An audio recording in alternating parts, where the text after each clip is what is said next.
Hello दोस्तों। कल की क्लास में हम लोग भारत के झील, जलप्रपात और बहुउद्देशीय परियोजना को देख लिए थे। लेकिन उसमें एक पॉइंट जो है गलत हो गया था, उसको पहले हम लोग देख लेते हैं। जैसे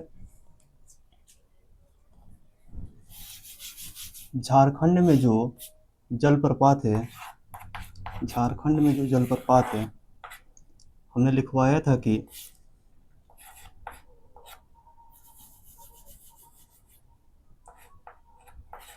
हुंड्रू हुंड्रू जलप्रपात जो है हुंड्रू जलप्रपात जो है स्वर्णरेखा नदी पर है।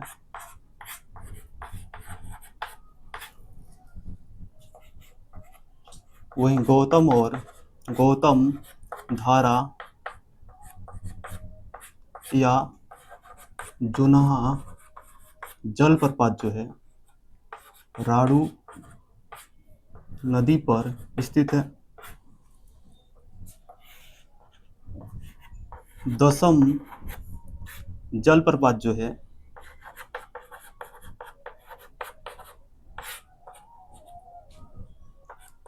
कांची नदी पर स्थित है। और साडिनी जलप्रपात जो है साडिनी जलप्रपात जो है शंख नदी पर स्थित है। शंख नदी पर कल की क्लास में हम शंख नदी की जगह पर महाने नदी लिखवा दिए थे, तो उसको सुधार लीजिएगा। साडिनी जो जलप्रपात है वो शंख नदी पर स्थित है।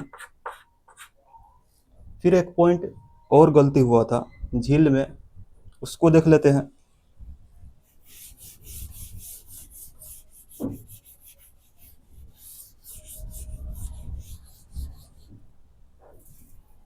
अगर बात करें असम राज्य में स्थित झील की, तो असम में दीपोर बिल झील, सोन बिल झील और हॉफ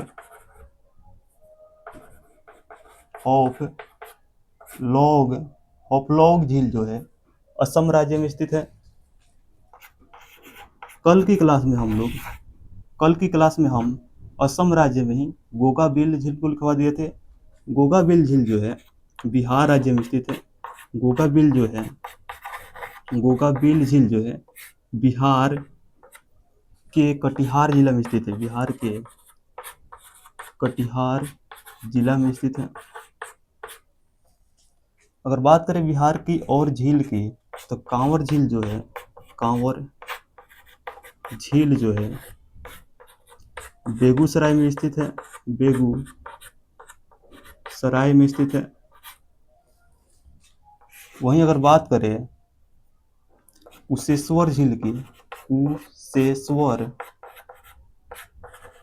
स्थान झील या कुशेश्वर झील की, तो कुशेश्वर झील जो है दरभंगा में स्थित है। उदयपुर झील जो है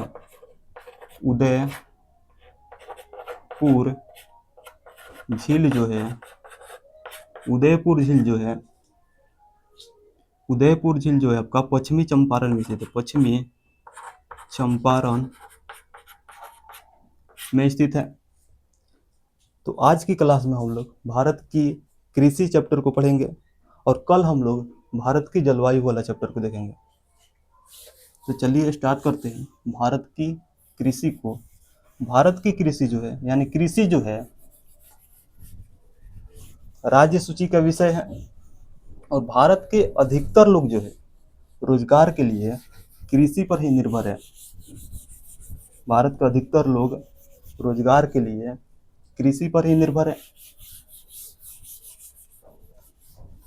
और भारत के कृषि को मानसून की जुआ कहा जाता है। भारत की कृषि को मानसून की जुआ कहा जाता है, क्योंकि भारत की जो कृषि है मानसून पर ही निर्भर करती है।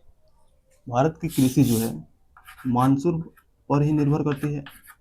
भारत की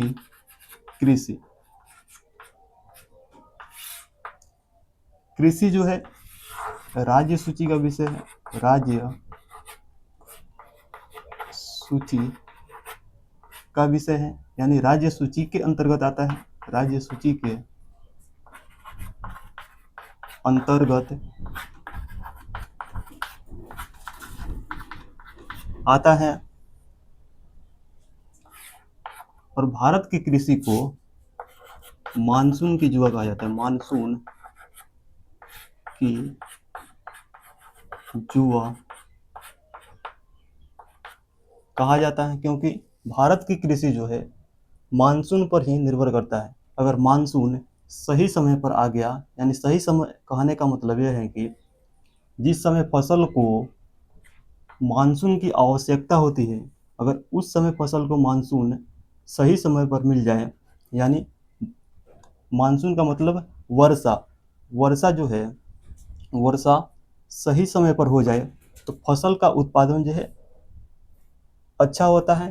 अगर मानसून सही समय पर नहीं आए तो फसल के उत्पादन में कमी देखने को मिलती है। इसीलिए भारत की कृषि को मानसून की जुआ कहा जाता है। और भारत के अधिकतर लोग, यानी अधिकतर लोग जो है, अधिकतर लोग, भारत के अधिकतर लोग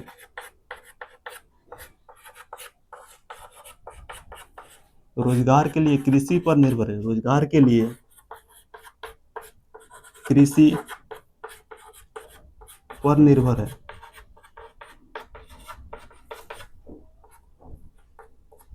और भारत के फसल को मानसून के आधार पर 3 भागों में बांटा गया। भारत के फसल को मानसून के आधार पर 3 भागों में बांटकर पढ़ा जाता है। भारत के फसल को, भारत के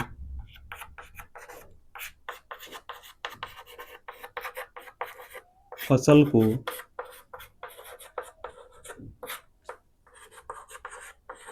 मानसून के आधार पर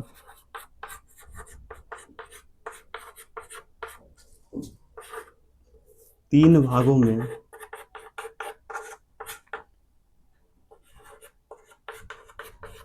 बांटकर पढ़ा जाता है।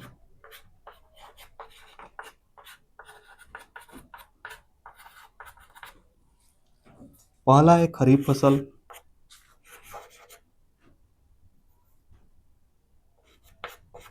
खरीफ फसल। और खरीफ फसल की अगर बुआई की बात करें तो खरीफ फसल की जो बुआई है, खरीफ फसल की बुआई जो है जून जुलाई में की जाती है। वहीं खरीफ फसल की कटाई जो है सितंबर अक्टूबर माह में कर दी जाती है। खरीफ फसल के अंतर्गत आने वाले अगर फसल की बात करें तो चावल जो है खरीफ फसल है, मक्का, ज्वार, बाजरा, मूंगफली, सोयाबीन और इत्यादि फसल जो है खरीफ फसल के अंतर्गत आते हैं। और दूसरा है रबी फसल।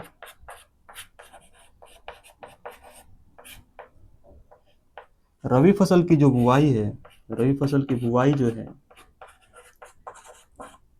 रबी फसल की बुआई जो है अक्टूबर नवंबर माह में की जाती है।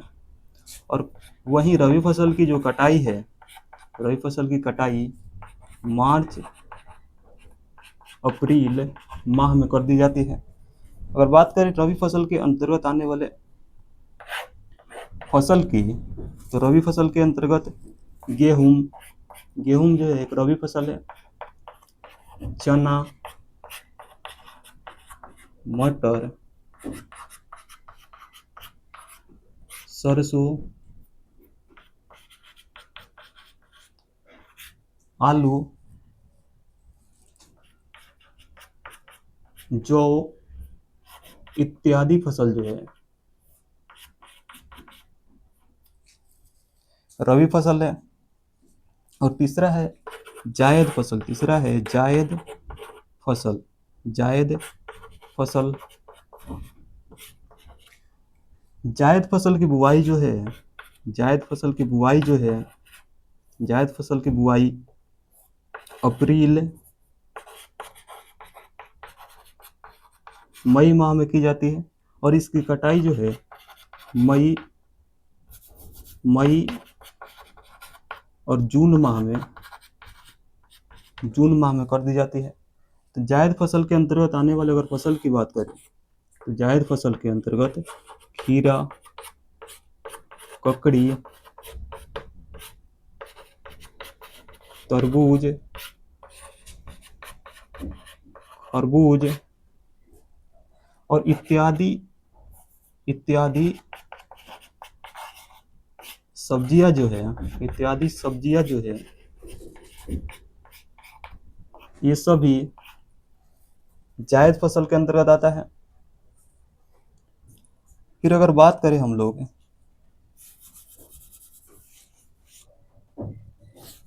हरित क्रांति की, तो हरित क्रांति जो है भारत में 1966-67 ईस्वी में आया और हरित क्रांति के आने से भारत जो है विश्व में दूसरा स्थान पर गेहूं और चावल के उत्पादन में आत्मनिर्भर बन गया। लेकिन उससे पहले भारत जो है खाद्यान्न उत्पादन में आत्मनिर्भर नहीं था, बल्कि दूसरे देश पर निर्भर था। तो इसका कारण यह था कि भारत जो है 1947 में आज़ाद हुआ और अंग्रेज जो थे, भारत जो है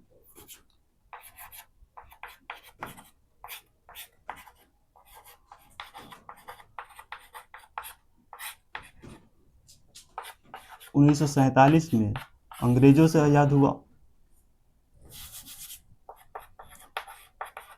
15 अगस्त 1947 को अंग्रेजों से आज़ाद हुआ और अंग्रेज जो थे भारत के किसानों से केवल नकदी फसल का खेती करवाते थे, जिसके कारण खाद्यान्न उत्पादन में काफ़ी कमी देखने को मिली। और दूसरा कारण यह भी था कि 1962 में भारत चीन युद्ध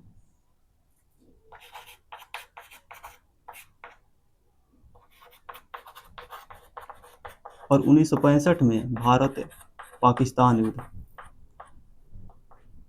इन युद्ध के कारण भारत जो है इन सभी युद्धों में उलझा रहा, जिसके कारण खाद्यान्न उत्पादन पर यानी किसान जो थे वे भी युद्ध में ही उलझे रहे, जिस कारण खाद्यान्न उत्पादन पर ज़्यादा जोर नहीं दिया गया, जिसके कारण भारत जो है खाद्यान्न उत्पादन में आत्मनिर्भर नहीं था।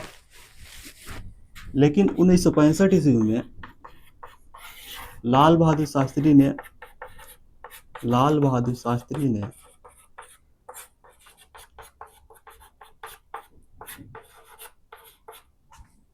जय जवान जय किसान का नारा दिया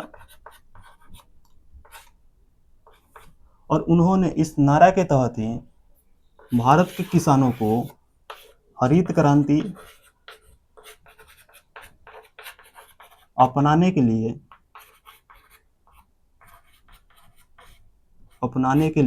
प्रेरित किए।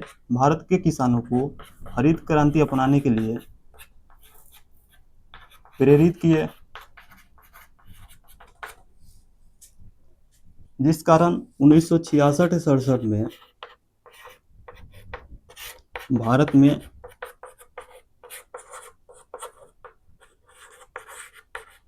हरित क्रांति आई और हरित क्रांति के आने से भारत जो है खाद्यान्न उत्पादन में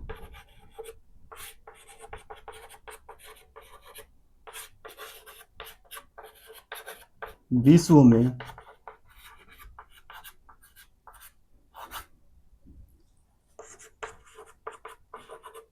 दूसरे स्थान पर आ गया।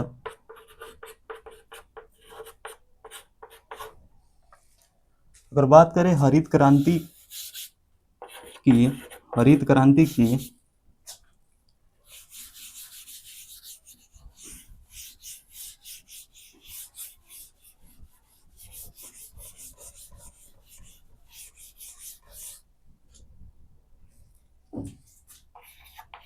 हरित क्रांति,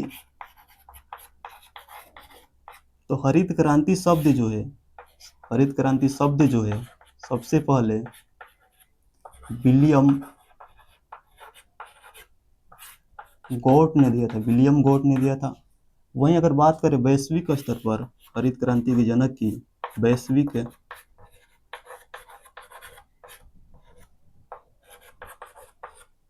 स्तर पर हरित क्रांति के जनक जो है डॉक्टर नॉर्मन बोरलाज को माना जाता है, डॉक्टर नॉर्मन बोरलाज को माना जाता है, और ये यूएसए के रहने वाले थे। वहीं अगर बात करें भारत में हरित क्रांति के जनक जो है एम एस स्वामीनाथन को माना जाता है, एम एस स्वामीनाथन को माना जाता है। और भारत में हरित क्रांति आने से मुख्य तौर पर गेहूं के उत्पादन में, यानी सबसे ज़्यादा गेहूं के उत्पादन में वृद्धि देखने को मिली, और गेहूं के साथ साथ चावल के उत्पादन में भी वृद्धि देखने को मिली। लेकिन सबसे ज़्यादा उत्पादन जो है गेहूं के फसल में देखने को मिले। और हरित क्रांति के आने से मोटे अनाज के उत्पादन में काफ़ी कमी देखने को मिली। मोटे अनाज जैसे ज्वार, बाजरा, रागी, इन सभी में कमी देखने को मिली। मोटे अनाज के उत्पादन में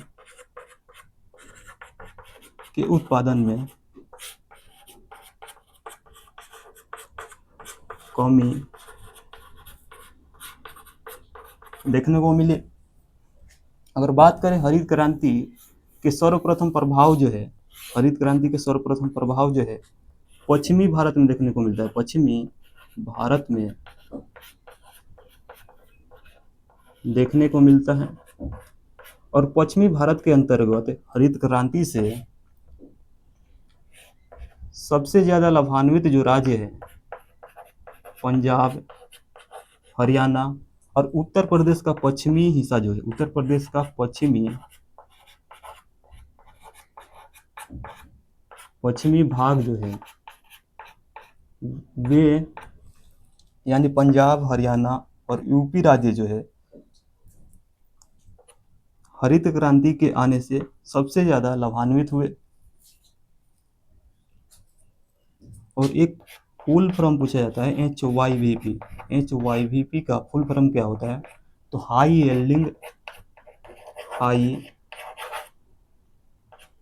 यील्डिंग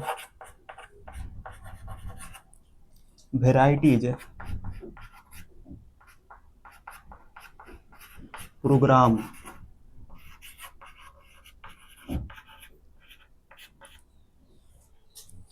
फिर इसके बाद हम लोग देखेंगे, अगर बात कर रहे हरित क्रांति के ही, तो हरित क्रांति जो है तीसरी पंचवर्षीय योजना से संबंधित है, तीसरी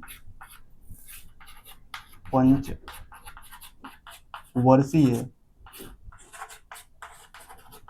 योजना से संबंधित है।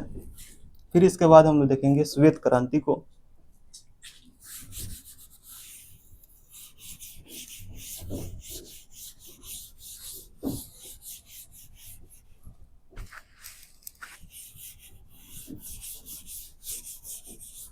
अगर बात करें श्वेत क्रांति की,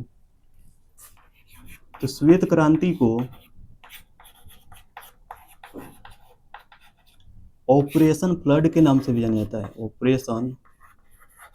ऑपरेशन फ्लड ऑपरेशन फ्लड के नाम से भी जाना जाता है, ऑपरेशन फ्लड के नाम से भी जाना जाता है। और श्वेत क्रांति के जो जनक है डॉक्टर वर्गीज कुरियन को माना जाता है। श्वेत क्रांति के जनक जो है वर्गीज कुरियन को माना जाता है। और श्वेत क्रांति के आने से भारत में दूध के उत्पादन में वृद्धि देखने को मिली। और इसका सर्वप्रथम जो प्रभाव है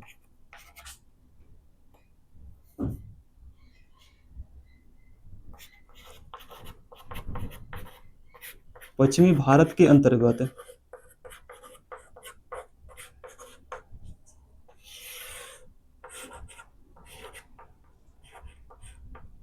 पश्चिमी भारत में देखने को मिलता है। और इस से यानी श्वेत क्रांति से सबसे ज्यादा जो लाभान्वित राज्य है गुजरात राज्य है।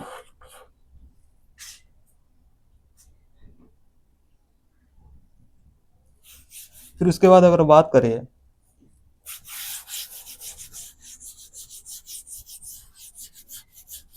इससे पहले जो हम लोग हरित क्रांति में पढ़े कि हरित क्रांति का सर्वप्रथम जो प्रभाव है पंजाब, हरियाणा और उत्तर प्रदेश का पश्चिमी हिस्सा में देखने को मिलता है। उससे पहले जो पश्चिमी भारत लिखवाए है उसको काट दीजिएगा। और उत्तर प्रदेश,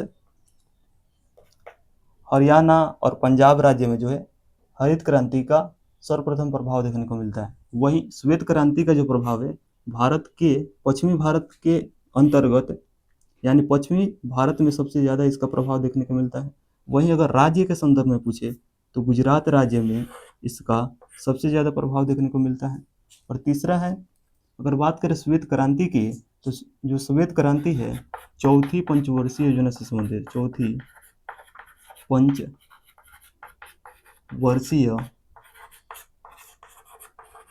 योजना से संबंधित है। फिर अगर बात करें नीली क्रांति की, नीली क्रांति की तो नीली क्रांति जो है नीली क्रांति छठी पंचवर्षीय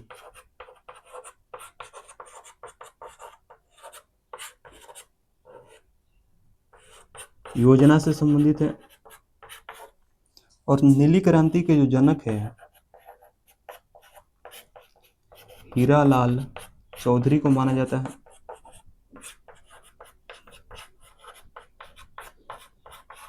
और नीली क्रांति के आने से भारत में मत्स्य उत्पादन में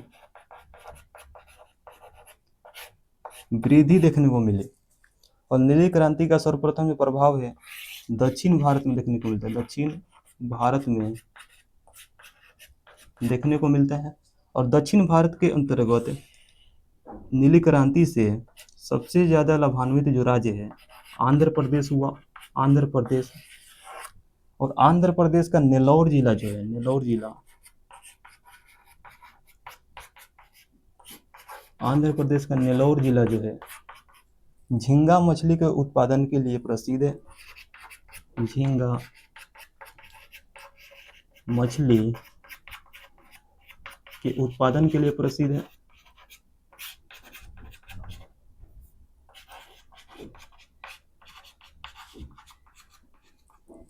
इसीलिए आंध्र प्रदेश के नेल्लौर जिला को झींगा मछली का राजधानी नगर कहा जाता है। झींगा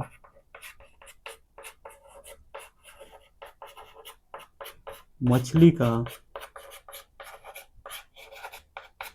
राजधानी नगर कहा जाता है। फिर इसके बाद अगर बात करें हम लोग कि कौन कौन सी क्रांति है और किस फसल से संबंधित है या किससे संबंधित है,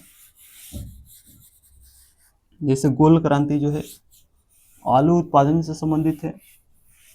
गुलाबी क्रांति जो है प्याज और झींगा मछली के उत्पादन से संबंधित है। मूंग क्रांति जो है मोटे अनाज के उत्पादन से संबंधित है। और परामिनी क्रांति जो है भिंडी उत्पादन से संबंधित है।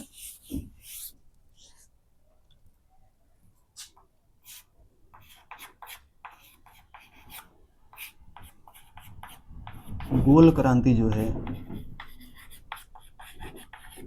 आलू से संबंधित है। गुलाबी क्रांति जो है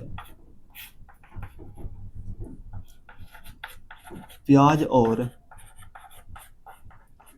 झींगा मछली के उत्पादन से संबंधित है। मूंग क्रांति जो है मोटे अनाज के उत्पादन से संबंधित है।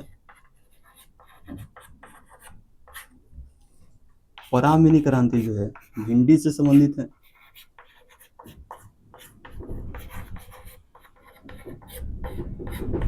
भिंडी से संबंधित है। लाल क्रांति जो है लाल क्रांति टमाटर और मांस उत्पादन से संबंधित है। मांस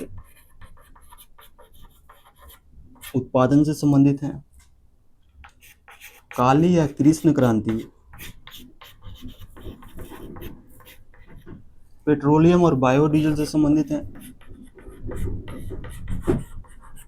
पेट्रोलियम और बायोडीजल से संबंधित है। रजत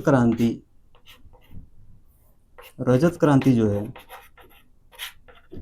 अंडा उत्पादन से संबंधित है। वहीं रजत रेशा या सिल्वर फाइबर क्रांति जो है कपास के उत्पादन से संबंधित है। कपास से संबंधित है। गोल्डन फाइबर या स्वर्णिम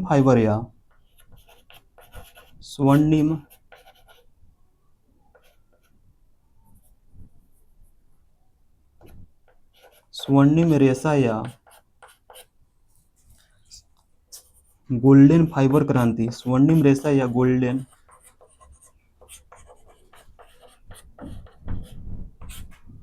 फाइबर क्रांति जो है स्वर्णिम रेशा या गोल्डन फाइबर क्रांति जो है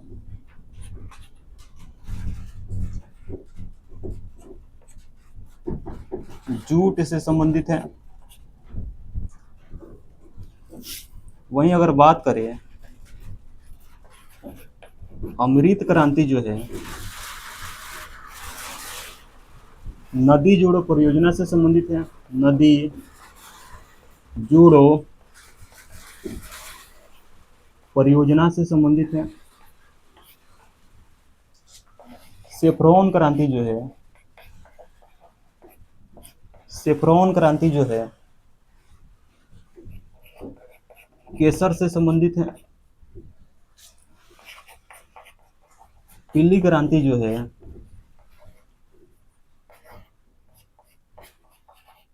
तिलहन से संबंधित है।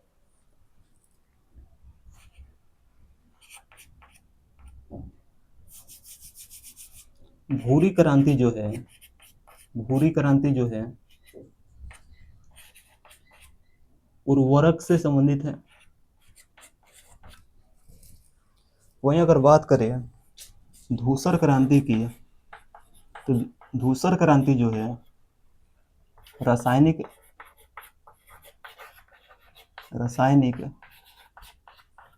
उर्वरक से संबंधित है। और सदाबहार क्रांति जो है जैविक कृषि से संबंधित है।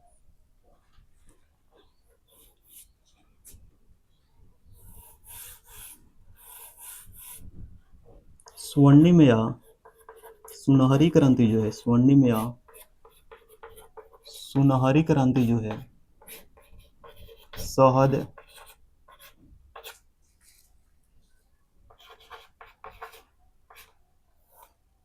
फल और बागवानी से संबंधित है, बागवानी से संबंधित है। फिर अगर बात करें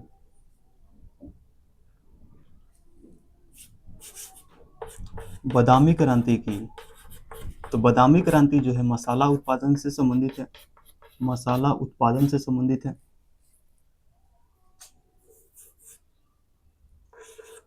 हरित सोना क्रांति जो है बांस उत्पादन से संबंधित है। और हरित क्रांति जो है, हरित क्रांति जो है खाद्यान्न उत्पादन से संबंधित है।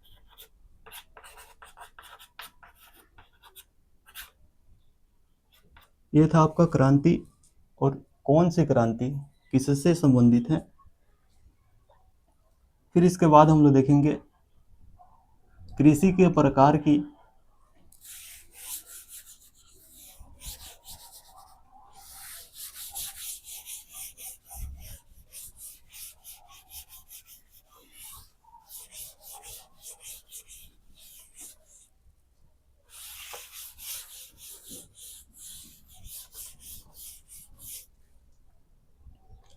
तो जैविक कृषि, जैविक, और बात करें जैविक कृषि की, तो जैविक कृषि में रासायनिक उर्वरक और रासायनिक कीट का प्रयोग जो है जैविक कृषि में नहीं किया जाता है, बल्कि उसके जगह पर गोबर खाद और अपशिष्ट पदार्थ का प्रयोग करके जैविक कृषि किया जाता है। और जैविक कृषि जो है स्वास्थ्य के लिए, स्वास्थ्य के लिए लाभदायक होता है, स्वास्थ्य के लिए लाभदायक होता है। और बात करें जैविक कृषि के जनक की, तो जो जैविक कृषि के जनक हैं अल्बर्ट हार्वर्ड को माना जाता है। और विश्व में सबसे पहले जैविक कृषि को अपनाने वाला जो देश है, विश्व में सबसे पहले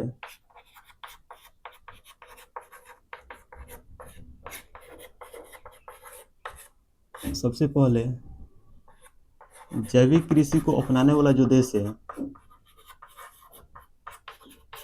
कृषि को अपनाने वाला देश जो है क्यूबा है। और क्यूबा ने ही सर्वप्रथम जैविक कृषि को अपनाया था। और बात करें भारत में, भारत में सिक्किम राज्य जो है 2016 ईस्वी में, सिक्किम राज्य जो है 2016 ईस्वी में 100% जैविक कृषि को अपनाने वाला भारत का पहला राज्य है। 100% जैविक कृषि को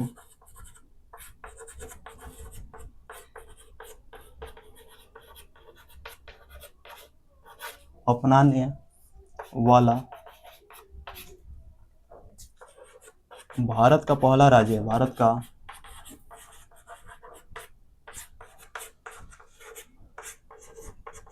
पहला राज्य है।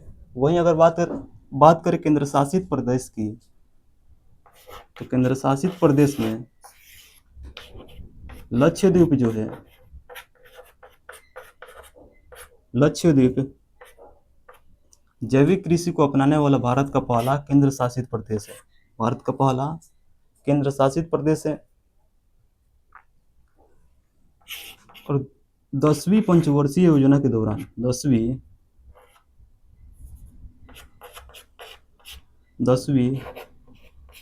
पंचवर्षीय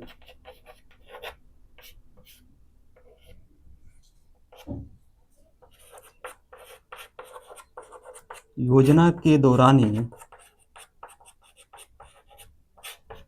2004 ईस्वी में राष्ट्रीय जैविक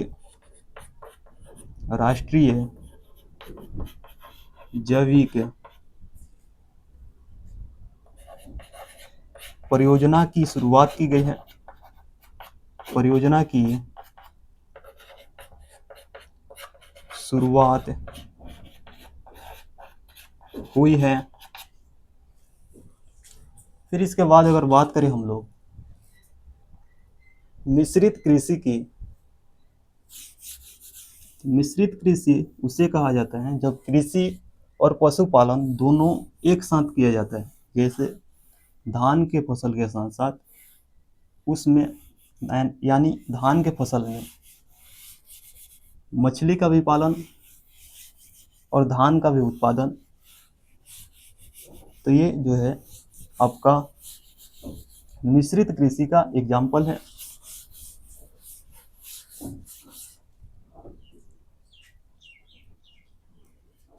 मिश्रित कृषि जब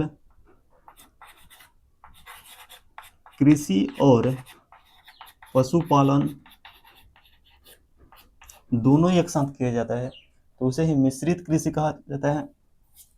अगर बात करें जीविकोपार्जन कृषि की, जीविकोपार्जन कृषि की, तो जीवन यापन करने के लिए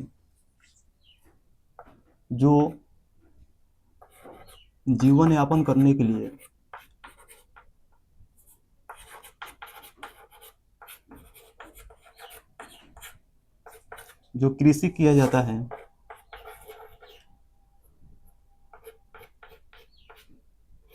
उसे ही जीविकोपार्जन कृषि कहा जाता है। और एक है युग्म पैदावार कृषि, अगला है युग्म पैदावार कृषि। युग्म पैदावार कृषि उसे कहते हैं जब एक साथ दो फसल का उत्पादन किया जाता है। जब एक साथ दो फसल का उत्पादन किया जाता है, जब एक साथ दो फसल का उत्पादन किया जाता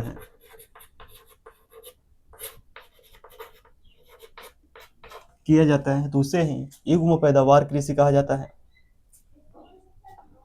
जैसे आलू और मूली का खेती, आलू और मूली का उत्पादन, आलू और मूली का, सरसों प्लस यानी सरसों के साथ साथ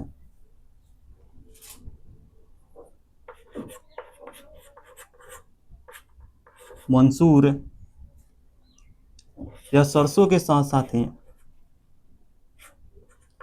तीसी, मटर,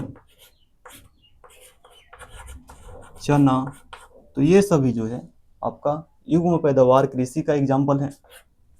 फिर उसके बाद है बागवानी कृषि। बागवानी कृषि, और बागवानी कृषि उसे कहते हैं जब बगीचा लगाकर फल एवं फूल का उत्पादन किया जाता है। फल एवं फूल का उत्पादन किया जाता है तो उसे ही बागवानी कृषि कहा जाता है। और ट्रक फार्मिंग जो है, ट्रक फार्मिंग जो है, ट्रक फार्मिंग जो है,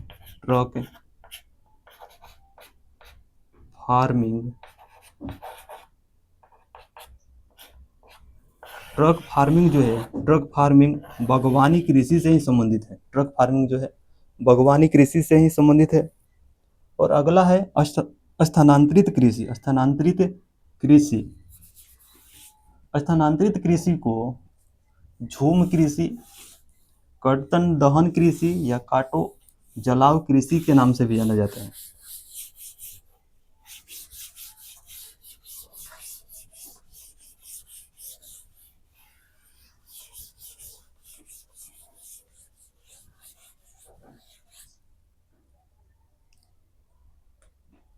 स्थानांतरित कृषि, स्थानांतरित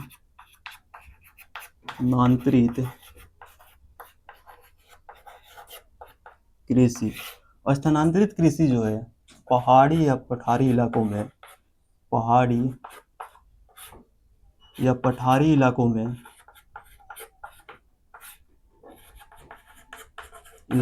इलाकों में आदिवासी या जनजाति के द्वारा किया जाता है। आदिवासी या जनजाति के द्वारा किया जाता है। स्थानांतरित कृषि में आदिवासियों द्वारा या जनजातियों द्वारा किसी एक स्थान के झाड़ी को काटकर उसको जला दिया जाता है और फिर उस पर यानी उस जगह पर खेती किया जाता है। और तब तक उस जगह पर खेती किया जाता है जब तक कि उस जगह की उर्वरा शक्ति बनी रहती है। और जैसे ही उर्वरा शक्ति समाप्त होती है फिर इसी प्रक्रिया के दौरान यानी इसी प्रोसेस के द्वारा दूसरे स्थान के झाड़ियों को काटा जाता है, फिर उसको जलाया जाता है और वहाँ पर खेती की जाती है। और तब तक खेती की जाती है जब तक कि वहाँ पर उर्वरा शक्ति बनी रहती है। और जैसे ही उर्वरा शक्ति समाप्त होती है फिर इसी प्रोसेस के द्वारा तीसरे स्थान पर खेती किया जाता है, तो उसे ही स्थानांतरित कृषि कहा जाता है। और स्थानांतरित कृषि को कर्तन, दहन या झूम कृषि या काटो जलाओ कृषि के नाम से भी जाना जाता है। काटो जलाओ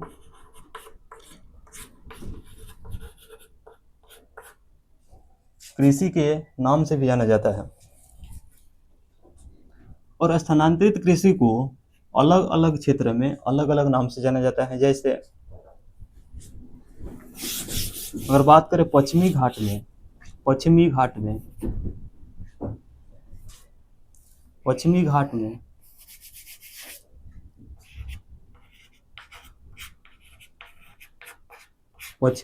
में कुमारी या ओनम के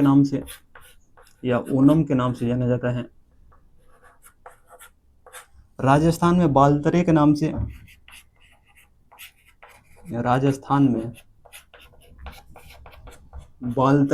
से हिमालयी क्षेत्र में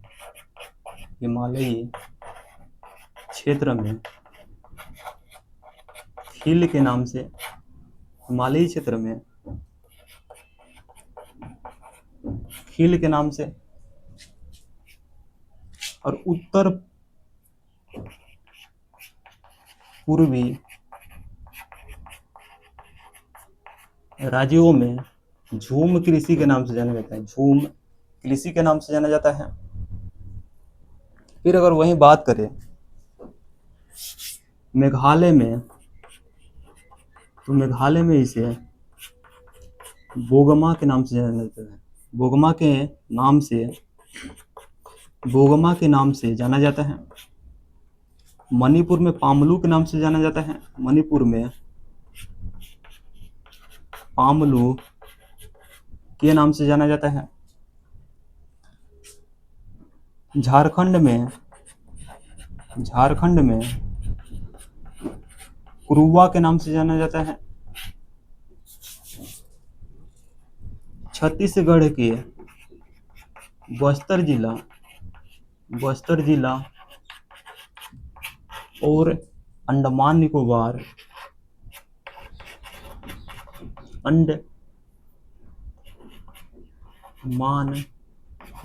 द्वीप समूह में, अंडमान निकोबार में दीपा के नाम से जाना जाता है। वहीं छत्तीसगढ़ और मध्य प्रदेश में डेपा,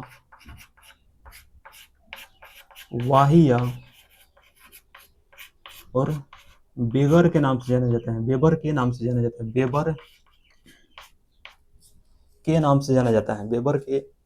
जाना जाता है। ओडिशा में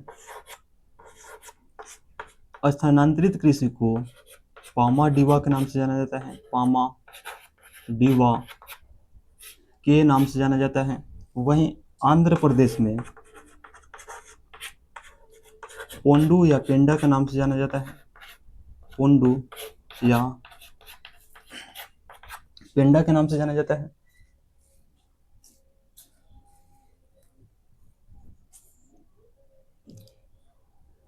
फिर इसके बाद हम लोग देखेंगे भारत के फसल को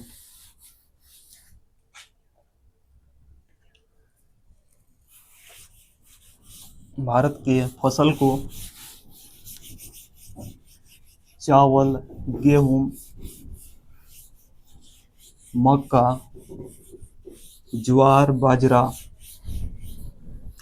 दलहनी फसल, तिलहनी फसल, गन्ना, इन सभी फसल को हम लोग देखने वाले हैं। तो सबसे पहले हम लोग चावल और गेहूं को देखेंगे। चावल,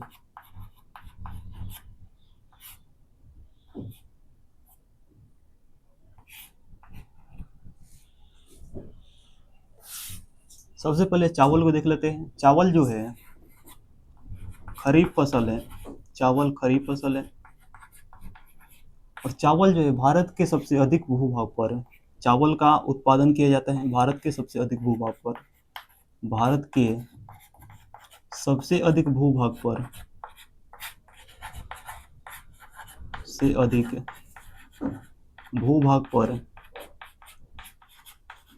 चावल का उत्पादन किया जाता है।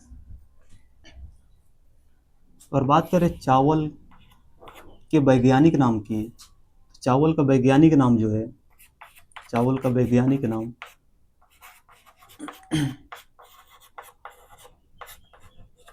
ओरिएजा एस्टिवा, ओरिएजा एस्टिवा जो है चावल का वैज्ञानिक नाम है, ओरिएजा एस्टिवा, एस्टिवा चावल का वैज्ञानिक नाम है। और चावल जो है उष्णकटिबंधीय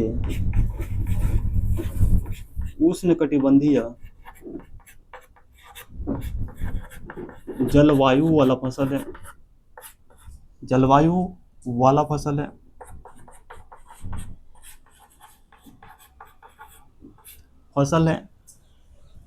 अगर बात करें चावल के लिए मिट्टी की, तो चावल के लिए जलोढ़ मिट्टी, चावल के उत्पादन के लिए जलोढ़ मिट्टी चाहिए। और चावल के उत्पादन के लिए तापमान जो है,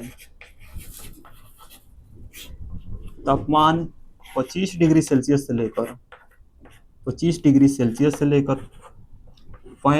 सेल्सियस होनी चाहिए। वहीं वर्षा जो है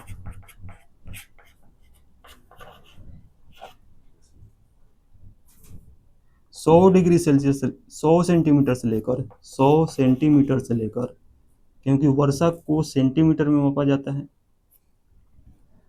वर्षा जो है 100 सेंटीमीटर से लेकर 150 सेंटीमीटर तक होनी चाहिए।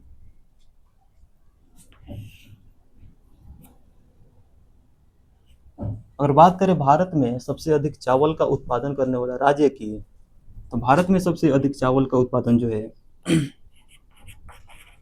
भारत में सबसे अधिक चावल का उत्पादन पश्चिम बंगाल राज्य करता है। वहीं दूसरा नंबर पर तमिलनाडु राज्य करता है। पश्चिम बंगाल में ओस, अमन और बोरो जो है पश्चिम बंगाल में बोई जाने वाली चावल का किस्म का नाम है। ओस जो है शरद काल में बोया जाता है, शरद काल में। अमन जो है शीतकाल में।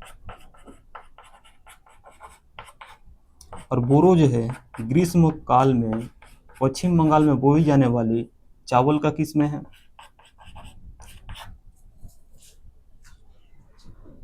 अगर बात करें विश्व में सबसे अधिक चावल का उत्पादन जो है चीन करता है। विश्व में सबसे अधिक चावल का उत्पादन जो है चीन करता है। और भारत जो है दूसरा नंबर पर चावल का उत्पादन करता है। भारत जो है विश्व में दूसरा नंबर पर चावल का उत्पादन करता है। वहीं चीन जो है विश्व में पहला नंबर पर चावल का उत्पादन करता है। चीन विश्व में सबसे अधिक चावल का उत्पादन करता है। अगर बात करें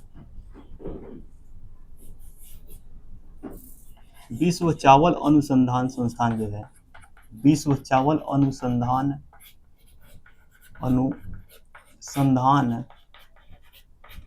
संस्थान जो है फिलीपींस के मनीला में स्थित है। फिलीपींस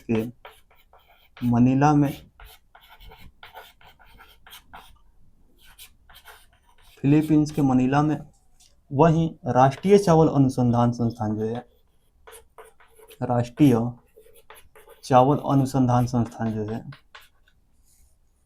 उड़ीसा के कटक में। अगर बात करें भारत में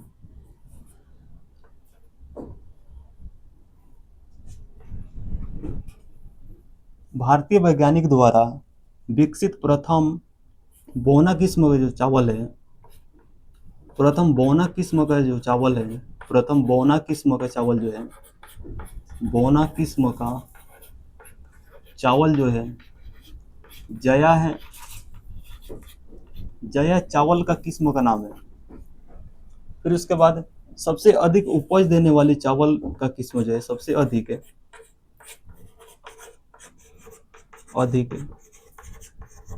उपज देने वाले चावल का किस्म जो है IR-20 है। IR-20 है। और चावल में होने वाला जो रोग है, खैरा रोग और बीटा कैरोटीन पीले रंग के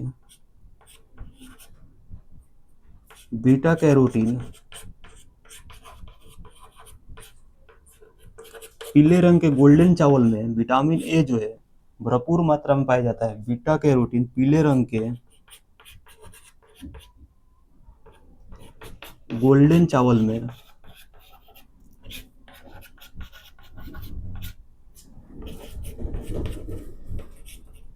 विटामिन ए भरपूर मात्रा में पाया जाता है।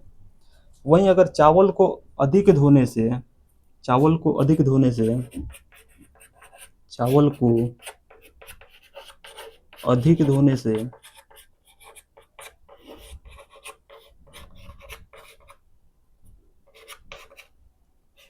विटामिन B1 की कमी हो जाती है।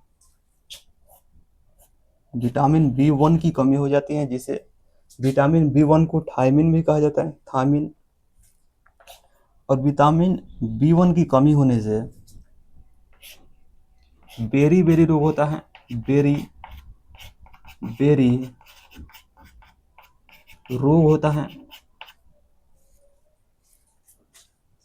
फिर अगर बात करें चावल के किस्म की, तो चावल का किस्म जो है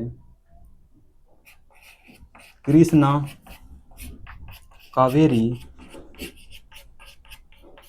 पद्मा, जया, माही सुगंधा और बाली सुगंधा, ये सभी जो है चावल का किस्म है। अगर बात करें कि विश्व कृषि संगठन ने दक्षिण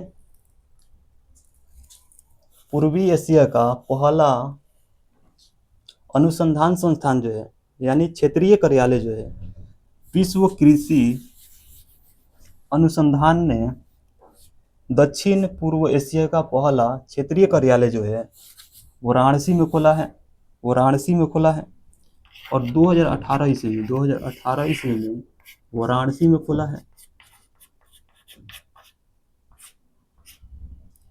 वाराणसी में खुला। दक्षिण पूर्व एशिया का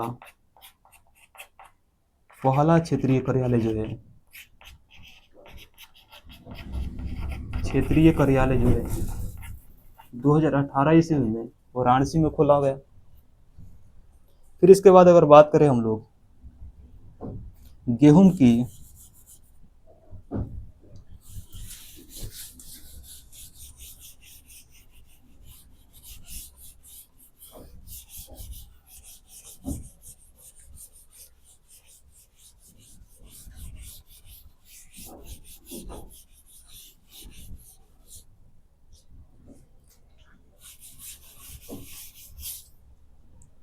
तो गेहूं जो है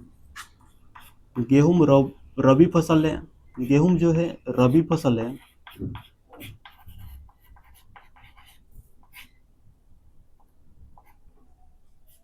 और भारत में चावल के बाद दूसरा सबसे अधिक उपजाया जाने वाला यानी उत्पादन किया जाने वाला जो फसल है गेहूं है। चावल के बाद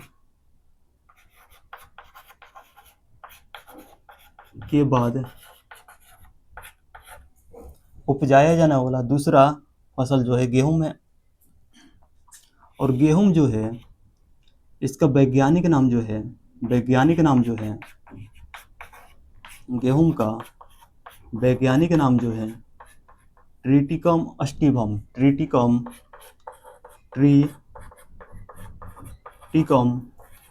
अस्टिवम। और गेहूं जो है शीतोष्ण कटिबंधीय जलवायु वाला फसल है। शीतोष्ण कटिबंधीय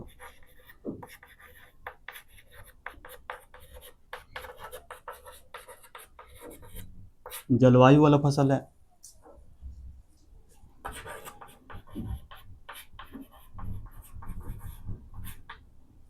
और गेहूं के लिए अगर तापमान की बात करें, गेहूं के लिए अगर मिट्टी की बात करें तो गेहूं के लिए मिट्टी जो है चारनोजम और दोमट मिट्टी जो है गेहूं के लिए उपजाऊ होती है। चारनोजम और दोमट मिट्टी। और गेहूं के लिए तापमान की बात करें तो गेहूं के लिए तापमान जो है 10 डिग्री सेल्सियस से लेकर 25 डिग्री सेल्सियस होनी चाहिए। गेहूं के बुवाई के समय तापमान जो है 10 डिग्री सेल्सियस से लेकर 15 डिग्री सेल्सियस होनी चाहिए। वहीं वृद्धि के समय गेहूं के फसल के वृद्धि के समय जो तापमान है 15 डिग्री सेल्सियस से लेकर 20 डिग्री सेल्सियस होनी चाहिए। और कटाई के समय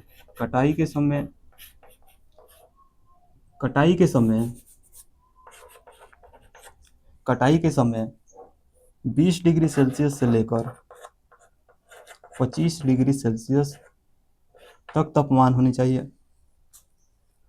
और गेहूं के लिए वर्षा की बात करें, गेहूं के फसल के लिए वर्षा की अगर बात करें तो वर्षा जो है 50 सेंटीमीटर से लेकर 75 सेंटीमीटर तक होनी चाहिए।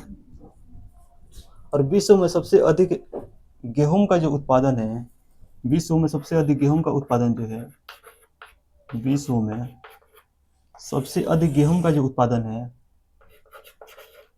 चीन करता है।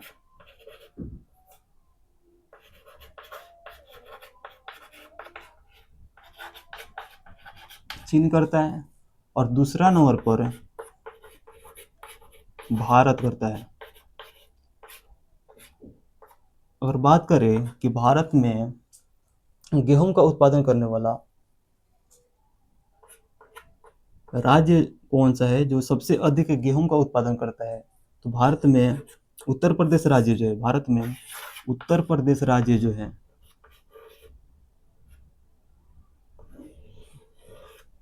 गेहूं का सबसे ज़्यादा उत्पादन करता है?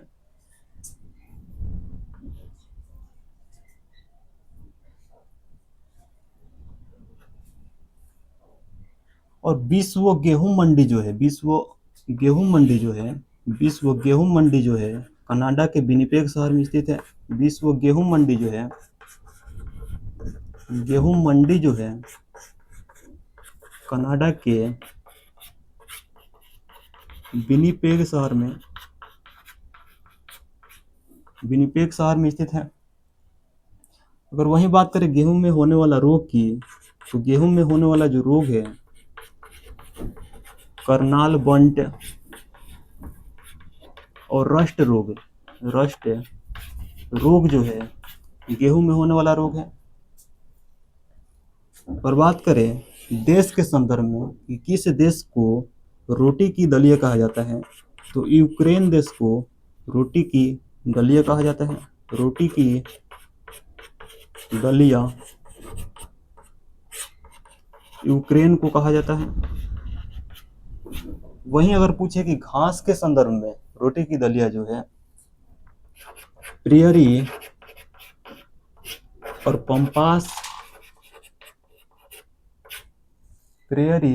पंपास के घास के मैदान को, प्रियरी और पंपास के घास के मैदान को रोटी की दलिया कहा जाता है। रोटी की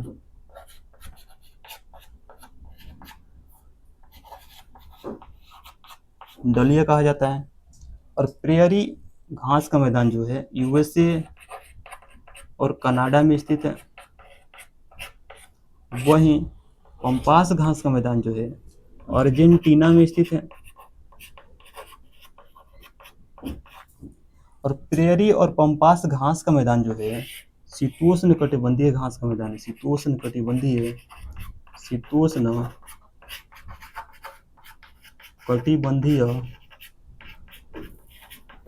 घास का मैदान है।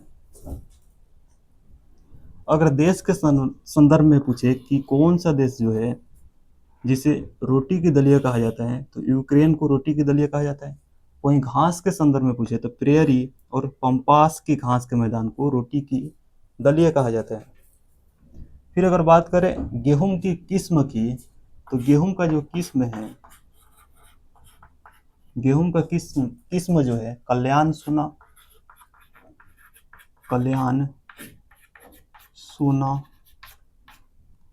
सोनालिका, राज 3077, राज 3077 और अर्जुन, ये सभी जो है गेहूं का किस्म है। फिर इसके बाद हम देखेंगे मक्का को।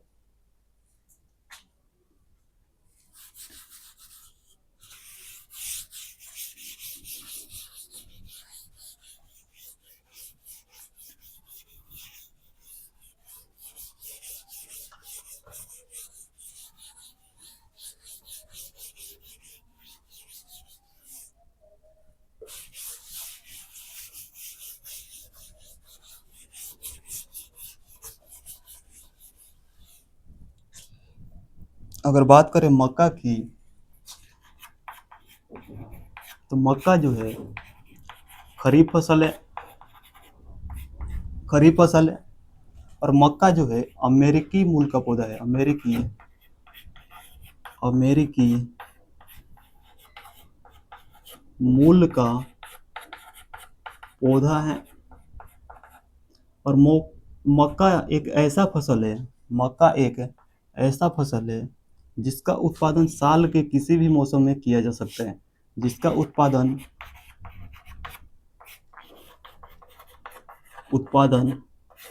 साल के किसी भी मौसम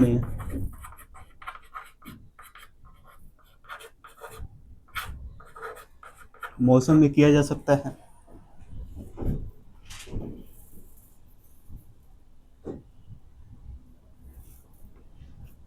अगर बात करें मक्का की, तो मक्का का प्रयोग जो है खाद्यान्न और चारा दोनों के रूप में किया जाता है। खाद्यान्न और चारा दोनों के रूप में किया जाता है। मक्का के लिए तापमान जो है मक्का के लिए तापमान जो है 21 डिग्री सेल्सियस से लेकर 27 डिग्री सेल्सियस तक होनी चाहिए। 27 डिग्री सेल्सियस तक होनी चाहिए। और मक्का के लिए मिट्टी जो है मिट्टी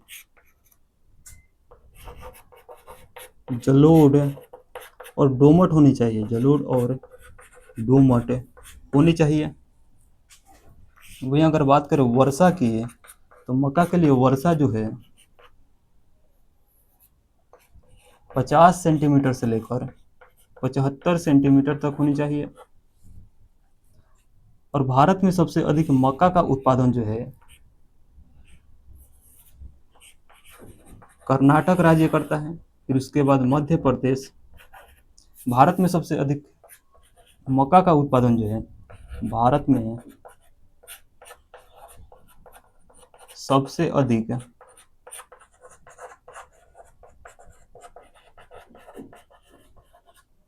उत्पादन जो है कर्नाटक राज्य करता है। वहीं अगर बात करें मक्का में होने वाला रोग की, तो मक्का में तुलिसीता रोग, तुलिसीता और पत्तियों पर झुलसा रोग, पत्तियों पर झुलसा रोग जो है मक्का में होने वाला रोग है।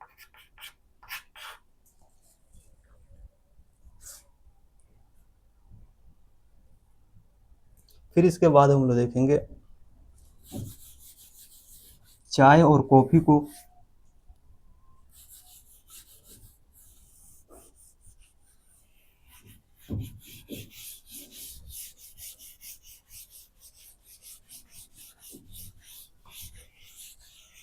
चाय और कॉफी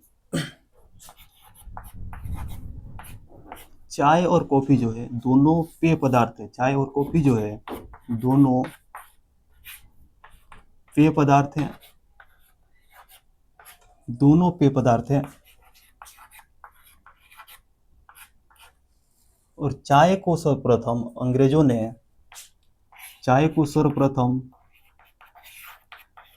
ने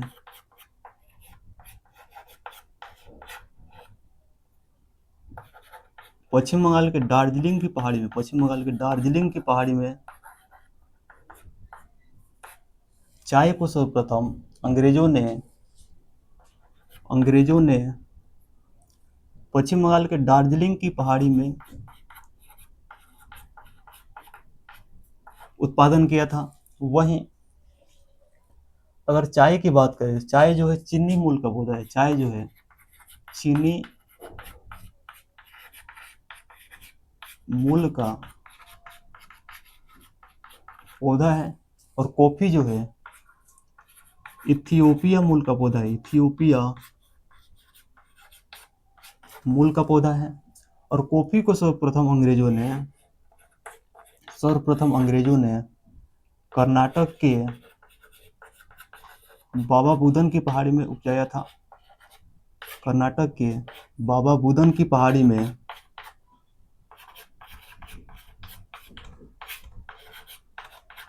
में उपजाया था। अगर बात करें चाय के लिए मिट्टी की, तो चाय के लिए जो मिट्टी है लेटेराइट मिट्टी होनी चाहिए। लेटेराइट मिट्टी और ढालूनुमा भूमि होनी चाहिए। ढालूनुमा भूमि होनी चाहिए। ढालूनुमा भूमि होनी चाहिए ताकि पानी का जमाव जो है अधिक न हो सके। ढालूनुमा भूमि होनी चाहिए।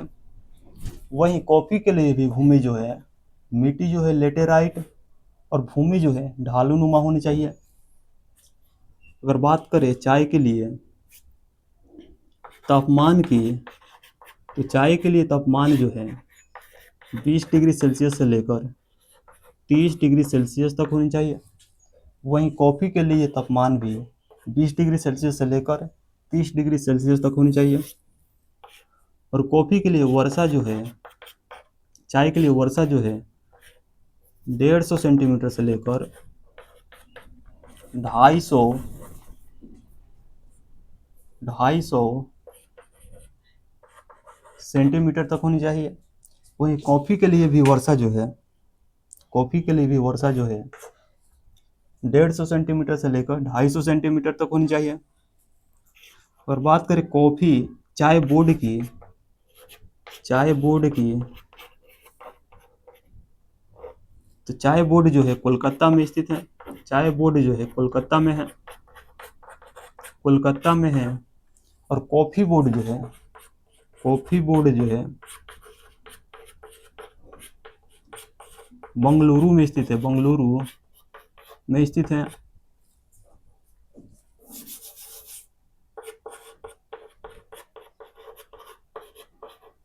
बंगलुरु में स्थित है। और चाय में थीन पाया जाता है, चाय में थीन पाया जाता है। वहीं कॉफ़ी में कैफीन पाया जाता है, कैफीन पाया जाता है। और विश्व में सबसे अधिक चाय का उत्पादन जो है, विश्व में सबसे अधिक चाय का उत्पादन जो है चीन करता है। और भारत में सबसे अधिक चाय का उत्पादन जो है असम राज्य करता है, असम राज्य करता है। वहीं विश्व में सबसे अधिक कॉफ़ी का उत्पादन जो है ब्राज़ील करता है। वहीं भारत में सबसे अधिक कॉफ़ी का उत्पादन जो है, भारत में सबसे अधिक कॉफ़ी का उत्पादन जो है कर्नाटक राज्य करता है। और भारत में 2 किस्म की चाय की जो है बोई जाती है, 2 किस्म की चाय जो है भारत में बोई जाती है। एक है चाय का किस्म पहला है चीनी या बोहिया चाय का किस्म। और दूसरा है असमिया चाय का किस्म। यही 2 चाय का किस्म जो है भारत में बोया जाता है। और अगर बात करें कॉफ़ी के किस्म की, कॉफ़ी के किस्म की, तो कॉफ़ी का जो किस्म है रोबास्टा और अरेबिका। भारत में सबसे अधिक रोबास्टा किस्म का कॉफ़ी जो है बोया जाता है, भारत में सबसे अधिक। भारत में सबसे अधिक रोबास्टा किस्म के कॉफ़ी का उत्पादन जो है किया जाता है। फिर इसके बाद हम लोग देखेंगे मोटे अनाज को,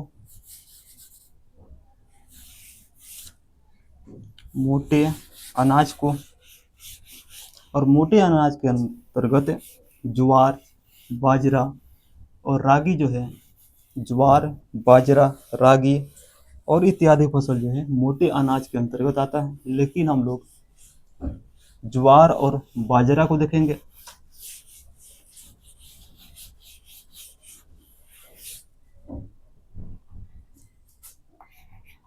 ज्वार और बाजरा,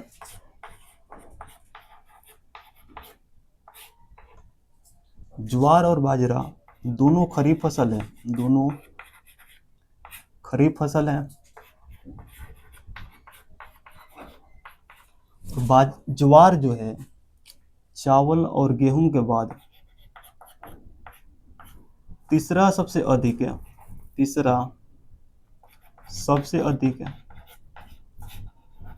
उपजाया जाने वाला फसल है, तीसरा सबसे अधिक उपजाया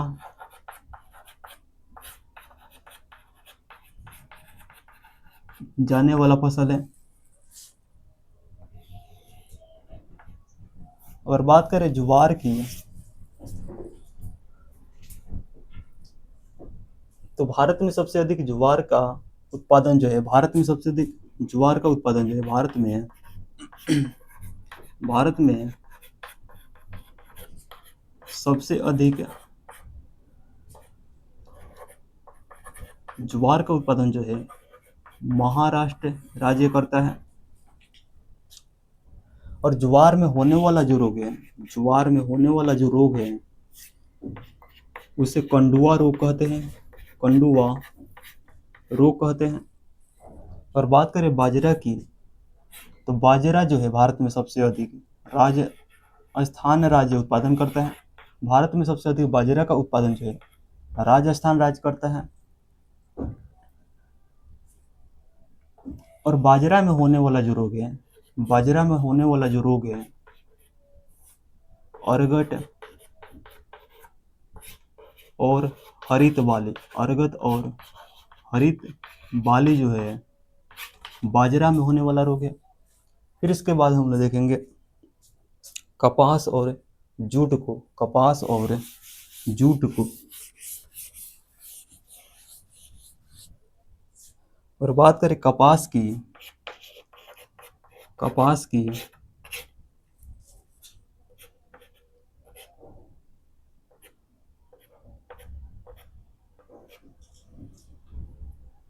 तो कपास और जूट जो है दोनों दोनों खरीफ फसल है। कपास और जूट जो है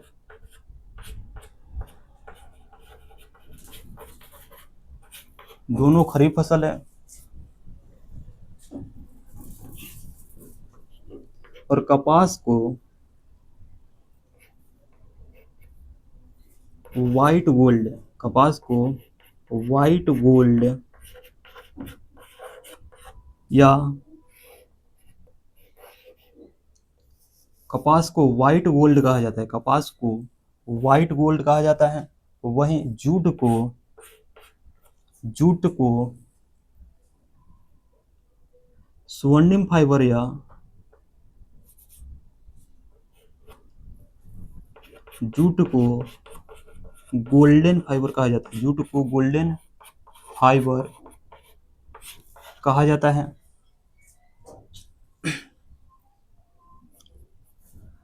और कपास के लिए काली मिट्टी जो है, काली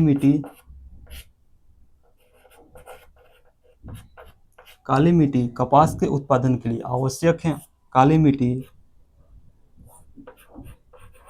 आवश्यक है, काली मिट्टी जो है कपास के उत्पादन के लिए आवश्यक है। और कपास की अगर बात करें तो भारत में सबसे अधिक कपास का उत्पादन जो है महाराष्ट्र राज्य करता है। और विश्व में सबसे अधिक है, विश्व में सबसे अधिक कपास का उत्पादन जो है, विश्व में सबसे अधिक कपास का उत्पादन जो है चीन करता है, चीन करता है। वहीं अगर बात करें जूट की, तो विश्व में सबसे अधिक जूट का उत्पादन जो है, विश्व में सबसे अधिक जूट का उत्पादन जो है बांग्लादेश करता है, बांग्लादेश करता है। वहीं दूसरा नंबर पर भारत करता है। और भारत में पश्चिम बंगाल राज्य जो है, भारत में पश्चिम बंगाल राज्य जो है सबसे अधिक जूट का उत्पादन करता है। और भारत के जूट को बांग्लादेश के जूट से प्रतिस्पर्धा करनी पड़ती है। फिर इसके बाद हम लोग देखेंगे गन्ना को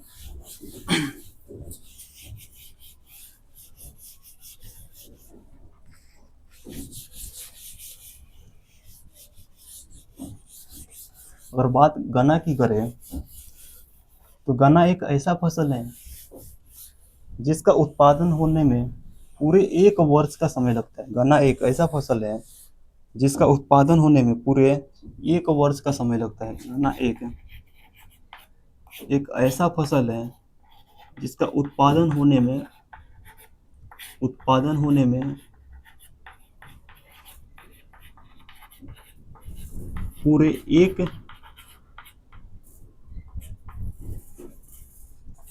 एक वर्ष का समय लगता है। अगर बात करें गन्ना की बुआई की, तो गन्ना की बुआई जो है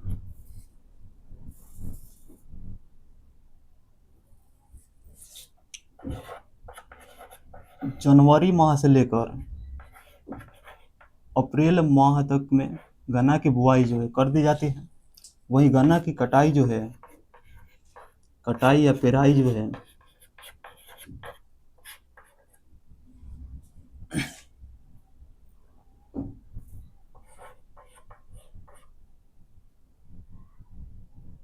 अक्टूबर माह से लेकर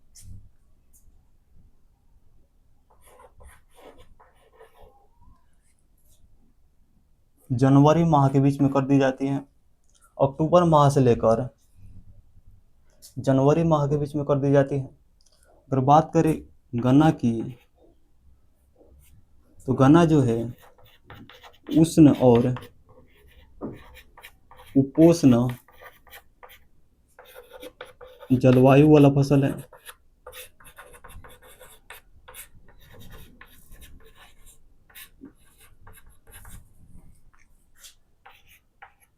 और गन्ना के लिए जो तापमान है, गन्ना के लिए तापमान जो है 21 डिग्री सेल्सियस से लेकर 27 डिग्री सेल्सियस होनी चाहिए। और गन्ना के लिए वर्षा जो है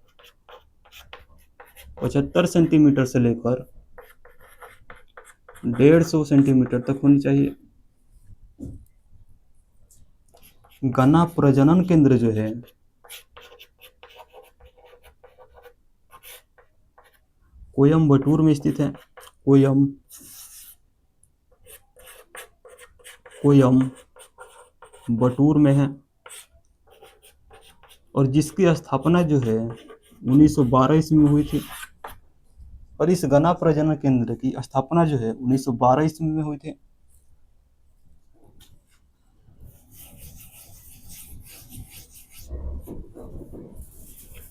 फिर अगर बात करें गन्ना में होने वाला रोग की, तो गन्ना में होने वाला जो रोग है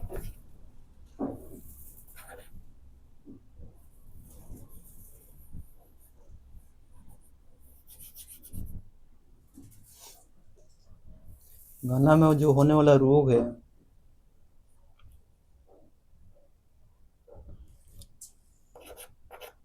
रेड रूट रोग। रेड रूट रोग जो है गन्ना में होने वाला रोग है। रेड रोट रोग जो है, रेड रोट रोग जो है गन्ना में होने वाला रोग है। और उत्तर प्रदेश राज्य को चीनी का कटोरा कहा जाता है। उत्तर प्रदेश राज्य को चीनी का कटोरा कहा जाता है। फिर इसके बाद हम लोग देखेंगे दलहनी और तिलहनी फसल को। दलहनी और तिलहनी फसल को अगर बात करें दलहनी फसल की, तो दलहनी फसल के अंतर्गत चना, मूंग, अरहर, मंसूर, मटर, ये सभी जो है दलहनी फसल है। भारत सरकार ने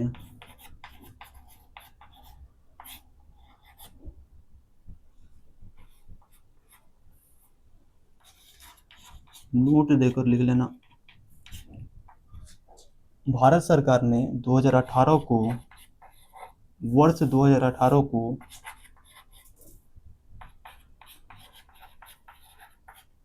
मोटे अनाज का वर्ष घोषित किया है। मोटे अनाज का वर्ष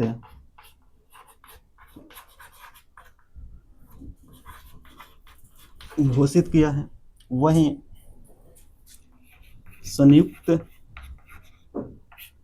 राष्ट्र ने संयुक्त राष्ट्र के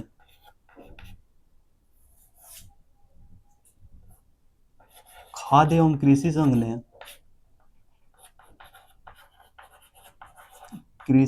ने 2023 को वर्ष 2023 को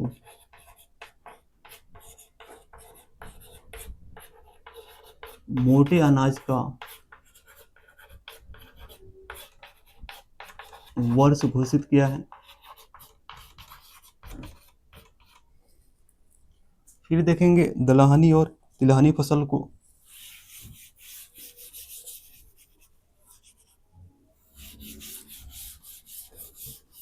अगर बात करें दलहनी फसल की, तो दलहनी फसल के अंतर्गत दलहनी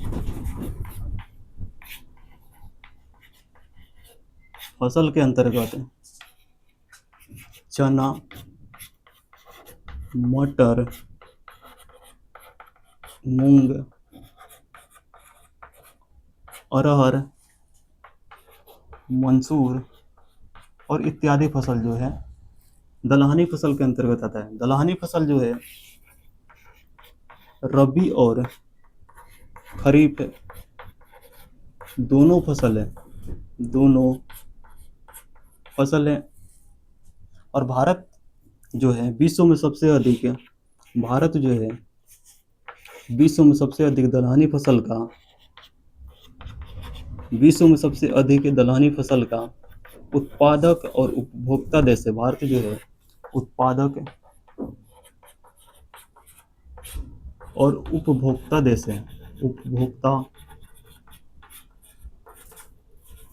है। वहीं भारत में सबसे अधिक दलहनी फसल का उत्पादन जो है मध्य प्रदेश राज्य करता है। फिर अगर बात करें तिलहनी फसल की,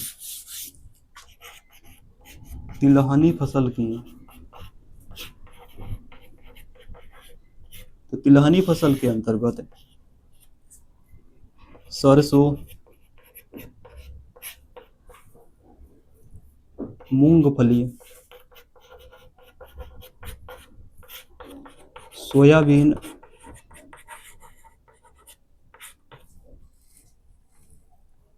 सूरजमुखी,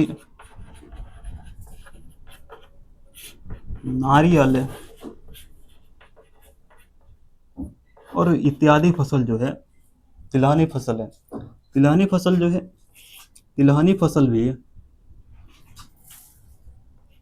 तिलहनी फसल भी रबी और खरीफ दोनों फसल है। दलहनी फसल जो है मृदा में मिट्टी में नाइट्रोजन स्थिरीकरण का काम करती है। दलहनी फसल जो है नाइट्रोजन स्थिरीकरण का काम करती है।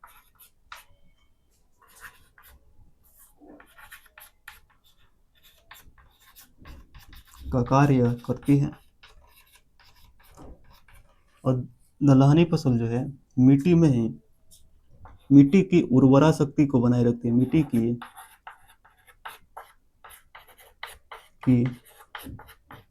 उर्वरा शक्ति को बनाए रखती है।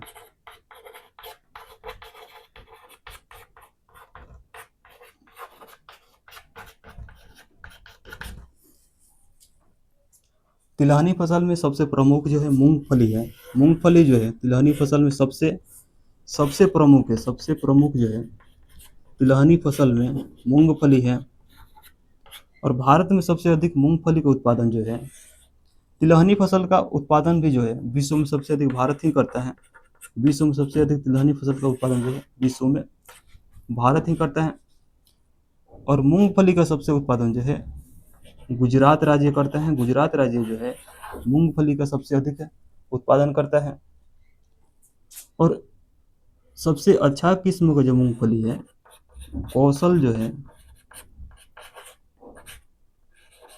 सबसे अच्छा किस्म का मूंगफली है। और मूंगफली में होने वाला जो रोग है, मूंगफली में होने वाला रोग को ड्राई रूट रोट रोग कहते हैं। ड्राई रूट और रोट रोग जो है,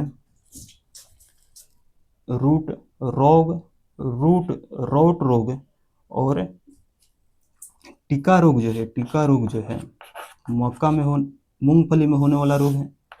टिका रोग जो है मूंगफली में होने वाला रोग है।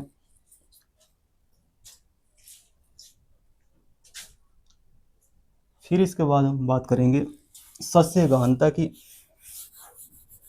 अगर बात करें सस्य गहनता की, तो सस्य गहनता किसी फसल चक्र में एक वर्ष में एक खेत से एक वर्ष में एक खेत से जितना अधिक फसल का उत्पादन किया जाता है उसे ही सस्य गहनता कहा जाता है। किसी एक फसल चक्र में एक वर्ष में एक खेत से जितना अधिक फसल का उत्पादन किया जाता है उसे ही सस्य गहनता कहा जाता है। और भारत में सबसे अधिक सस्य गहनता वाला जो राज्य है पंजाब है, और दूसरा नंबर पर हरियाणा और तीसरा नंबर पर पश्चिम बंगाल राज्य है।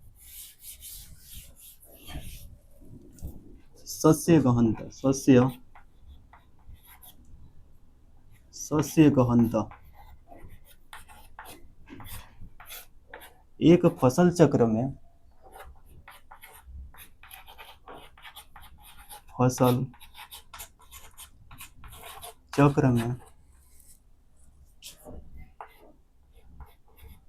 एक वर्ष में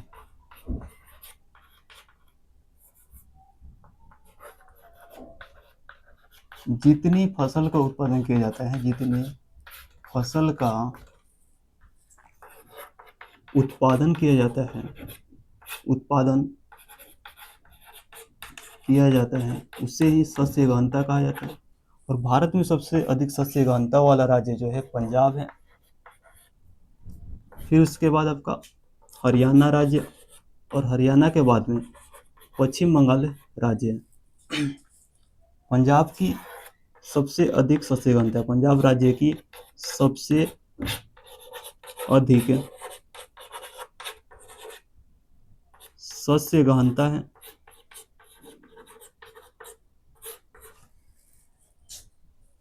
फिर इसके बाद देखेंगे द्वितीय हरित क्रांति जो है। द्वितीय हरित क्रांति 1990 के दशक में भारत में आई, और द्वितीय हरित क्रांति को सदाबहार क्रांति के नाम से भी जाना जाता है। सदाबहार क्रांति के नाम से भी जाना जाता है। द्वितीय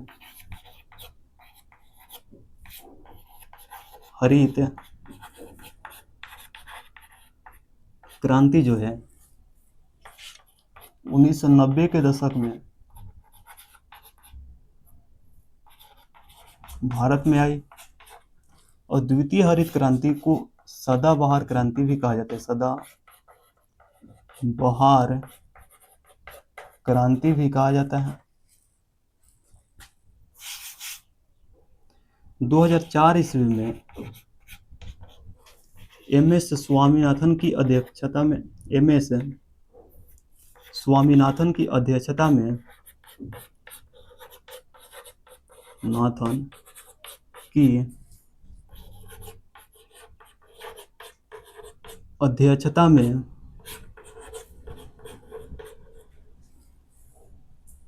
भारत में राष्ट्रीय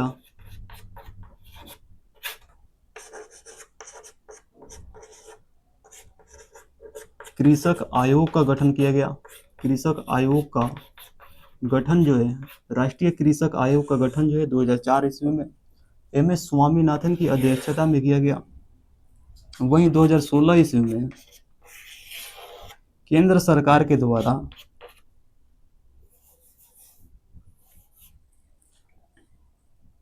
प्रधानमंत्री फसल बीमा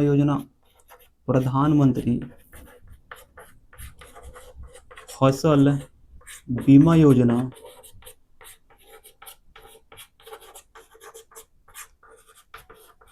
शुरू किया गया है। फिर इसके बाद अगर देखें हम लोग, कृषि जोत या भू जोत जो है 5 प्रकार का होता है। कृषि जोत जो है, कृषि जोत या भू जोत जो है 5 प्रकार के होता है।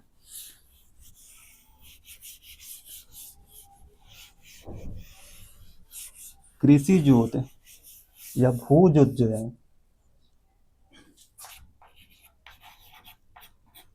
कृषि जोत या भू जोत जो है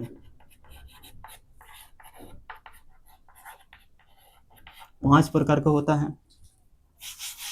पहला है सीमांत जोत, दूसरा है छोटी जोत,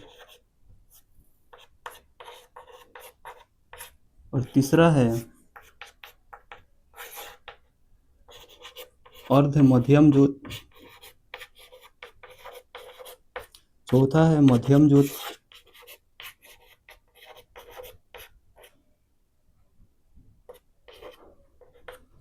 और पांचवा है बड़ी जोत। बड़ी जोत, सीमांत जोत उसे कहते हैं जब 1 हेक्टेयर से कम कृषि योग्य भूमि की जुताई की जाती है तो उसे सीमांत जोत कहा जाता है। जब 1 हेक्टेयर से कम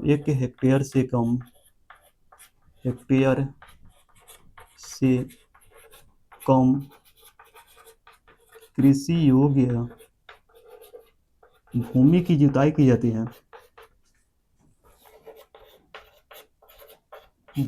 जाती है, तो उसे ही सीमांत जोत कहा जाता है। और छोटी जोत जो है, जब 1 हेक्टेयर से लेकर 2 हेक्टेयर के बीच में या 2 हेक्टेयर तक कृषि योग्य भूमि की जुताई की जाती है तो उसे छोटी जोत कहा जाता है। अर्ध मध्यम जोत जो है 2 हेक्टेयर से लेकर 4 हेक्टेयर तक के कृषि योग्य भूमि की जब जुताई की जाती है तो उसे ही अर्ध मध्यम जोत, और 4 हेक्टेयर से लेकर 6 हेक्टेयर तक की कृषि योग्य भूमि की जुताई जब की जाती है तो उसे ही मध्यम जोत कहा जाता है। और बड़ी जोत जो है,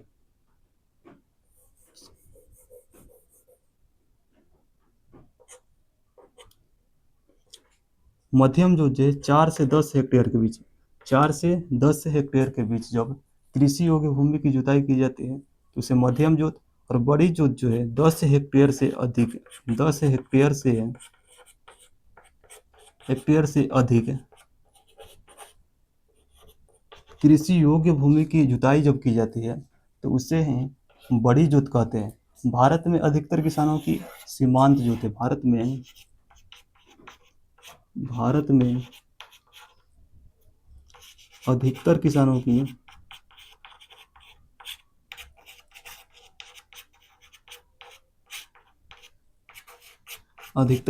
सीमांत जोत है। फिर इसके बाद हम लोग देखेंगे कृषि से संबंधित संगठन और उसका मुख्यालय। कृषि से संबंधित संगठन और उसका मुख्यालय, जैसे राष्ट्रीय भारतीय कृषि अनुसंधान संस्थान जो है, भारतीय कृषि अनुसंधान संस्थान जो है नई दिल्ली में है। राष्ट्रीय मांस एवं पोल्ट्री बोर्ड जो है, राष्ट्रीय मांस एवं पोल्ट्री बोर्ड जो है नई दिल्ली में स्थित है। भारतीय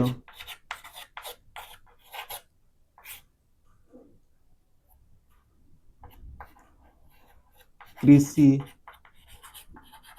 अनुसंधान संस्थान जो है,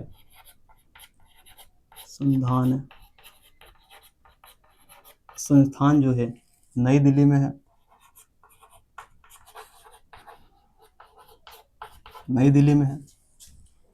राष्ट्रीय मांस एवं पोल्ट्री बोर्ड, राष्ट्रीय मांस एवं पोल्ट्री बोर्ड जो है नई दिल्ली में स्थित है।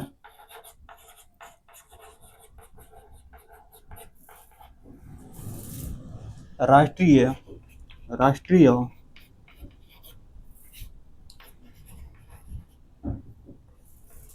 कृषि एवं राष्ट्रीय कृषि एवं ग्रामीण विकास बैंक ग्रामीण विकास बैंक का मुख्यालय जो है, राष्ट्रीय कृषि एवं ग्रामीण विकास बैंक जो है, जिसे नाबार्ड कहा जाता है, मुंबई में स्थित है। इसका हेड क्वार्टर जो है मुंबई में स्थित है। भारतीय दलहन अनुसंधान संस्थान जो है, अनुसंधान संस्थान जो है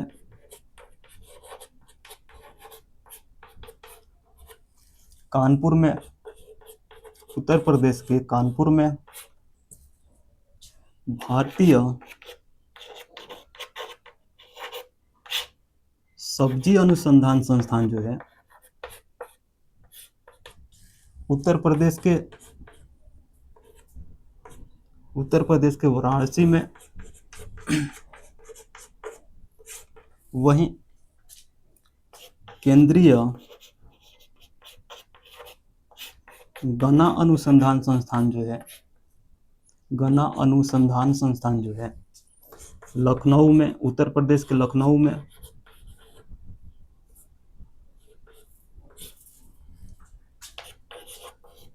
केंद्रीय वनस्पति अनुसंधान संस्थान जो है उत्तर प्रदेश के लखनऊ में।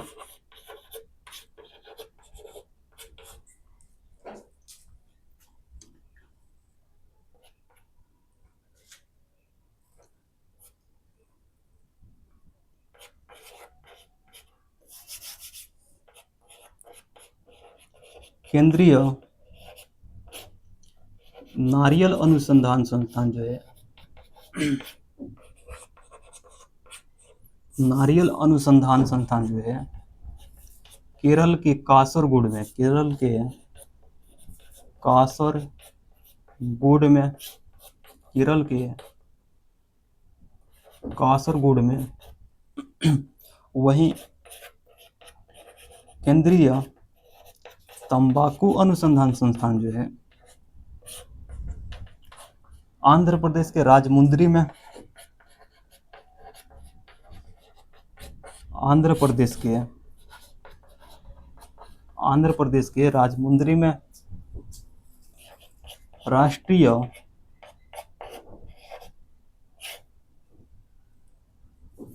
मत्स्यिकी बोर्ड जो है, मत्स्यिकी बोर्ड जो है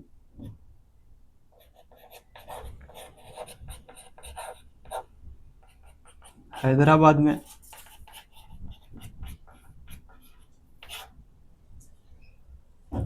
केंद्रीय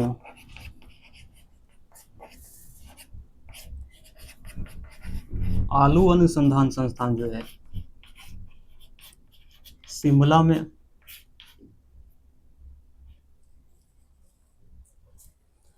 वहीं अगर बात करें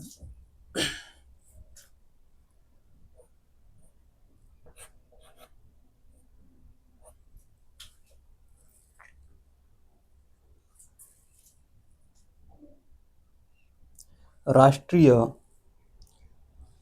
दूध अनुसंधान संस्थान जो है, यानी डेयरी अनुसंधान संस्थान जो है हरियाणा के करनाल में। राष्ट्रीय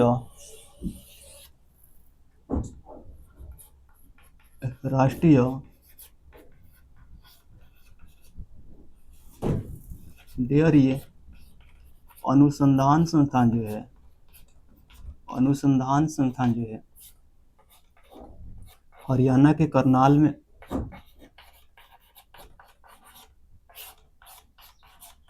हरियाणा के करनाल में। केंद्रीय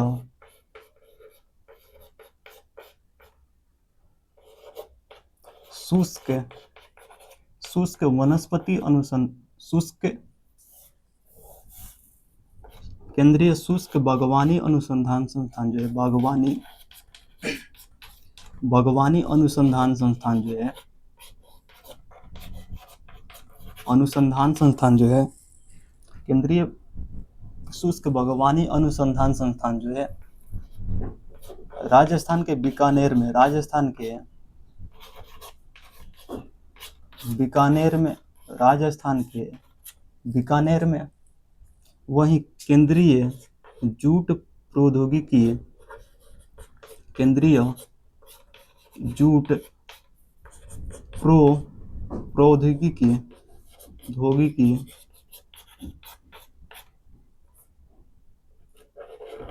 प्रौद्योगिकी अनुसंधान संस्थान जो है कोलकाता में है।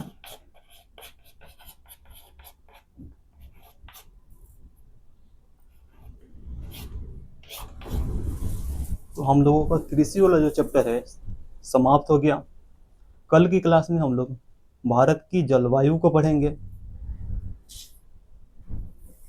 इस वीडियो के डिस्क्रिप्शन में आपको टेलीग्राम का लिंक दे दिया जाएगा, जहां से आप टेलीग्राम चैनल ज्वाइन कर सकते हैं, जहां पर क्लास की पीडीएफ है और वहां पर क्विज कराया जाएगा जो आने वाले एग्जाम के लिए महत्वपूर्ण होने वाला है। तो इस वीडियो के डिस्क्रिप्शन में टेलीग्राम चैनल का लिंक दे दिया गया है, जहां से आप ज्वाइन कर सकते हैं। तो चलिए मिलते हैं कल की क्लास में, और कल हम लोग पढ़ेंगे भारत की जलवायु को।